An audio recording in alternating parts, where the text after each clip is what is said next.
how can property be transferred between spouses? Now, I realise that raises a few questions. I don't know if my lever is on the call. If she is, if you want to put the hand up. If not, we'll assume, because it can go two ways. You could be adding a spouse or removing a spouse, and I don't want to spend too long on it. So, can you just briefly cover off whether you're adding or removing some of the things to consider? Okay. Yeah. So if you're Oh, adding, oh, sorry, Sophie. Is my lever on? so Hi guys, I think this is my question. Brilliant.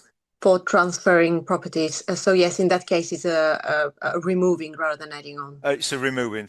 Appreciate it. Thank you. Thank you. So sorry, Sophie. Yeah. I think no, helps to understand it a bit further. So if you're removing a spouse from a property, it depends on, there's a different answer depending on it being for a residential or a buy to let. So if it's your residential home where you're on there together, husband and wife, or you've got it in joint names currently, you're removing one partner of that mortgage, but they're going to remain living in that property after they've been removed. Lenders usually would have an issue with that because they'd want to understand the reason behind doing that. So to them, if you own a house jointly, both live there, and you're not actually separating, as in your partnership is separated, you're just choosing to remove one party from the mortgage, they need to sort of get their heads around it.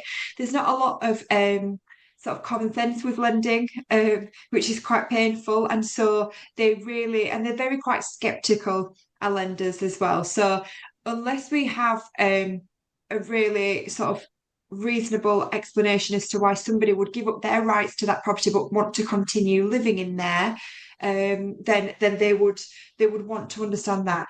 Essentially, for any lender that can understand it, we give the explanation and they understand that. Then what we would see is that they do something called a transfer of equity. So you would, on a residential basis, you would have to have the application assessed in the sole name of the person remaining on that mortgage. They would have to be able to afford that mortgage based on their income and their outgoings.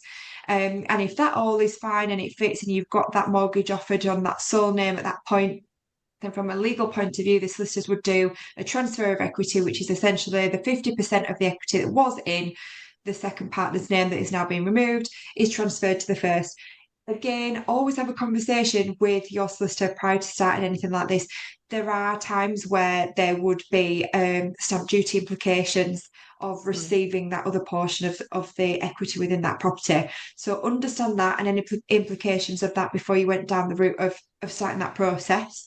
Because, you know, a broker should be making you aware that there's potential implications. They can't advise on it. Lenders certainly wouldn't. So if you're not sort of aware of it up front, it will only come out at the solicitor stage. Buy to let, again, very similar, that they wouldn't need the background as to why they were being removed because they're not as concerned. You're obviously not living in that property. So again, you do a transfer of equity. And in that scenario, it's very similar. It's a reassessment of the application, but your income doesn't really come into play. It's the rent the property is generating, and that determines how much can be borrowed, etc. It would move over, but again, speak to a solicitor to understand any implications from a tax point of view by removing somebody from there. Great. Thanks, Sophie. That's great.